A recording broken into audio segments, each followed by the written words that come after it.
ఈ కార్యక్రమాన్ని మీకు సమర్పిస్తున్నవారు rail one projects private limited.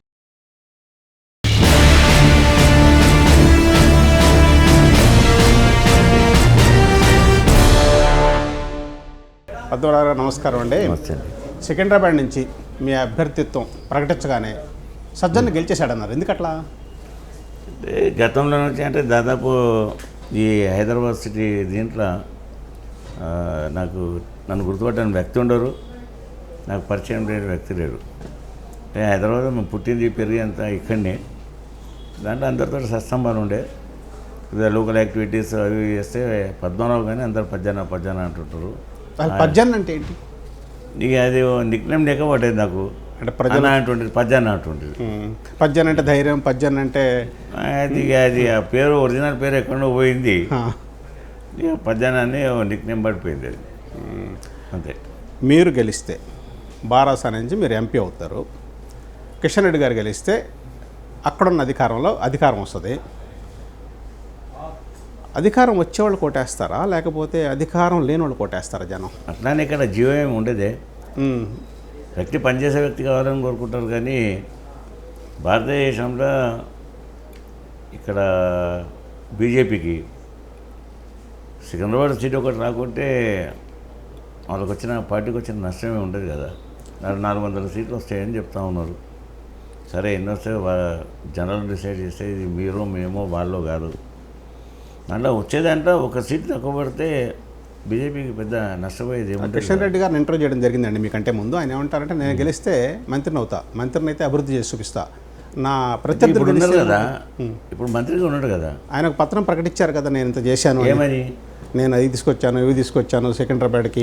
ఏం తెచ్చారు? ఇప్పుడు కొన్ని రైల్వే స్టేషన్లో లిఫ్ట్ చెప్తున్నారు. అది భారతదేశం మొత్తం అయింది కదా, ఒక సికింద్రాబాద్ పార్లమెంట్ కాన్స్టిట్యున్సీలే కాదు కదా. మెట్రో తెచ్చానన్నారు. స్టేషన్లో మెట్రో కూడా భారతదేశం మొత్తం వచ్చినాయి కదా, అది వచ్చినాయి. లిఫ్ట్లు వేసినది అంటే లిఫ్ట్ కూడా భారతదేశంలో మొత్తం వచ్చినాయి కదా. దేశంలో ఎక్కడా జరగని ఒక సికింద్రాబాద్ పార్లమెంట్ కాన్స్టిట్యున్సీ నడిస్తే ఎస్ అది మీరు చేస్తారు, ఆ గొప్పతనం మీదే, ఆ క్రెడిట్ మీ ఖాతాలో పడుతుందని చెప్పచ్చు.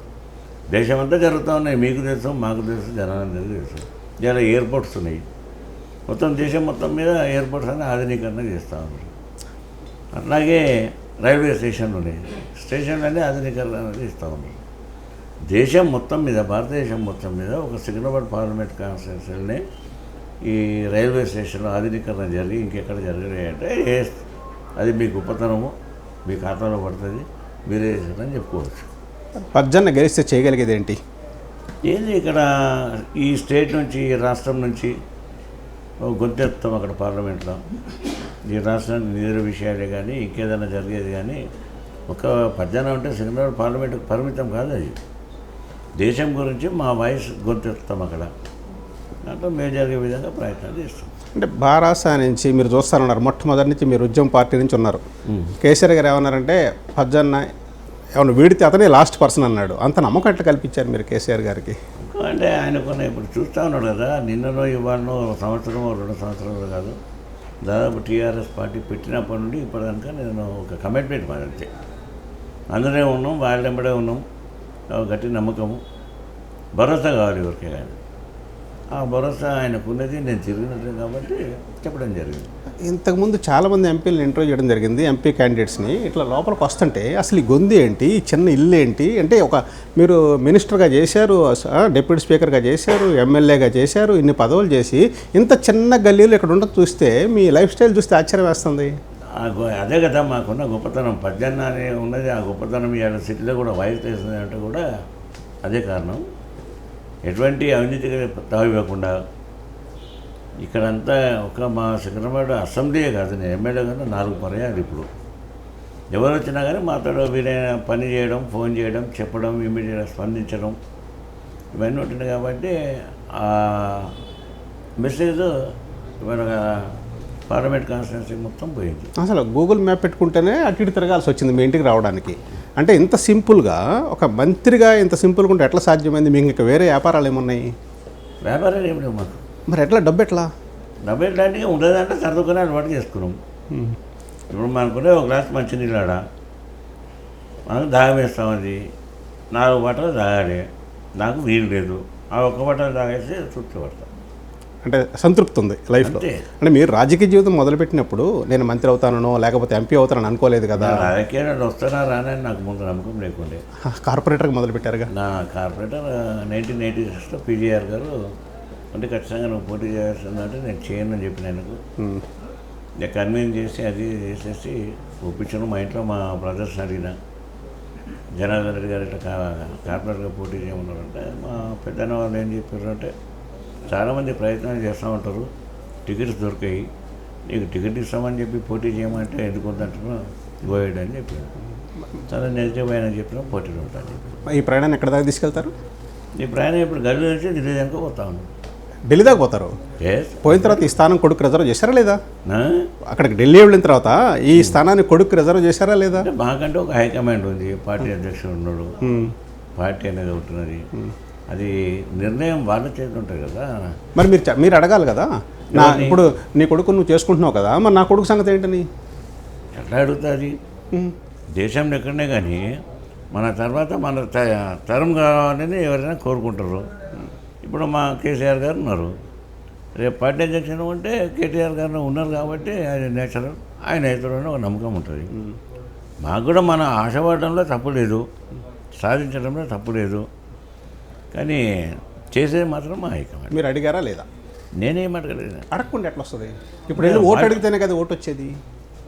ఓటు వేరే, సీటు వేరే. ఇప్పుడు మీరు అక్కడికి వెళ్తారు, వెళ్ళిన తర్వాత ఇక్కడ సీటు ఖాళీగా ఉన్నప్పుడు ఈ సీటు నాకు అది వాళ్ళు డిసైడ్ చేస్తారు కదా.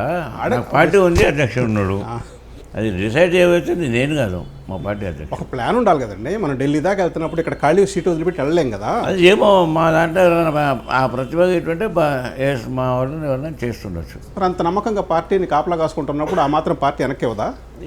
అది ఆయన ఇష్టం పైన ఉంటుంది కదా, మా బాస్ డిసైడ్ చేయాలి కదా, నేను కాదు కదా.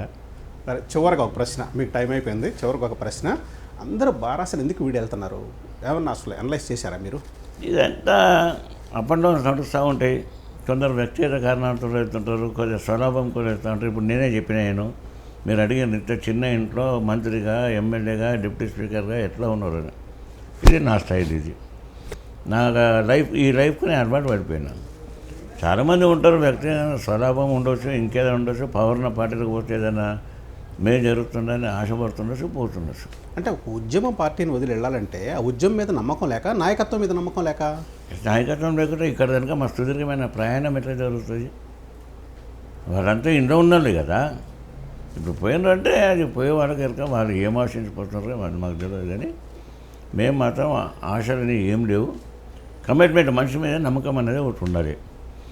పలానా వ్యక్తి ఉన్నాడు, ఇప్పుడు నాకెవరైనా అడిగినారు నా విషయంలో 14 పిచ్చోడు మీరు ఆయన పార్టీ చేంజ్ చేస్తారు, అవసరం అనుకుంటే రాజకీయాలు విరమించుకుంటాడు, కానీ ఆ పని మాత్రం వేయడానికి ఒక కాన్ఫిడెంట్ ఉంటుంది జనాలకు కూడా. ఆ మాట గొప్ప మాట. ఆ కాన్ఫిడెంటే మనకు లైఫ్లో, మన జీవిత ప్రయాణంలో చాలా అక్కడికి వస్తూ ఉంటుంది. మన ఇంటి వాళ్ళే కానీ, మన ఎంబడి ఉన్న కానీ, మన ఫ్రెండ్ సర్కిల్ కానీ, చుట్టాలే కానీ, మామూలు ప్రజలు కానీ, వాళ్ళకు ఆ కాన్ఫిడెంట్ ఉండాలి. కమిట్మెంట్ మనిషి ఈయన కమిట్మెంట్. ఎంతమంది జనం మీ అనుకున్నారంటే అదే పరిచయం అయి ఉండొచ్చు. సికింద్రాబాద్ ప్రజలకి మీరేం చెప్పదలుచుకున్నారు చెప్పండి. ఏం చెప్తాం, ఇక్కడ ఇన్ని 4 పర్యాయాలు ఎమ్మెల్యేగా ఉన్నా వాళ్ళకి అంతా చేస్తారు. నాతో వీలైనంత ఒకరికి మేలు చేస్తే పనే పెట్టుకున్నాం తప్ప ఒకరికి కీడు చేయలేదు. ఇక్కడ సికింద్రాబాద్ కాకుండా రేపు రాష్ట్రం మొత్తం పనికొచ్చే విధంగా మనకేదైనా ఉంటే సర్వీసెస్ చేయాలి కదా. మనం వీడికే పరిమితం కాదు కదా. ఇన్ని రోజులు సుదీర్ఘ రాజకీయ జీవితంలో 20 సంవత్సరాలు మీ ఎంబడి ఉన్నా. ఇప్పుడు స్టేట్కి పనికొచ్చే విధంగా నన్ను ఏదైనా పని చేయడానికి వెళ్ళనండి అని చెప్తా ఉన్నా. ఇప్పటికే అడుగుతూ ఉన్నారు మా పరిస్థితి ఏంది ఇక్కడ అని. ఏం కాదు, హైకమాండ్ డిసైడ్ చేస్తారా ఎందుకు ఇబ్బంది పడుతుందో అని చెప్పిన. కాంగ్రెస్ ఇక్కడ అధికారంలో ఉంది, బీజేపీ అక్కడ అధికారంలో ఉంది. మీకు అధికారం మళ్ళీ ఎప్పుడు రావచ్చు? ఎప్పుడు నెక్స్ట్ అధికారం వస్తేనే మనం పని చేయాలని లేదే. అట్లేమి జీవో ఏం లేదు, అట్లేం రూల్ లేదు కదా.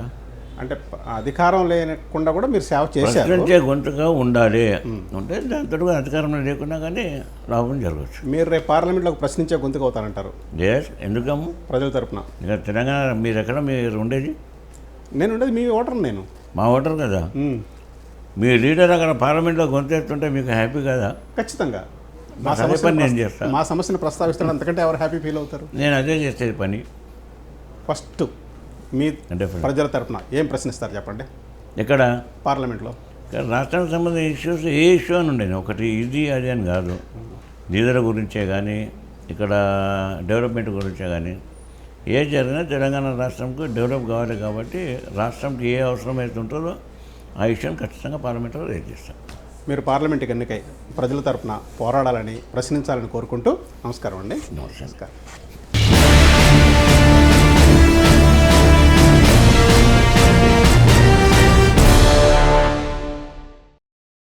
ఈ కార్యక్రమాన్ని మీకు సమర్పించిన వారు royal one projects private limited.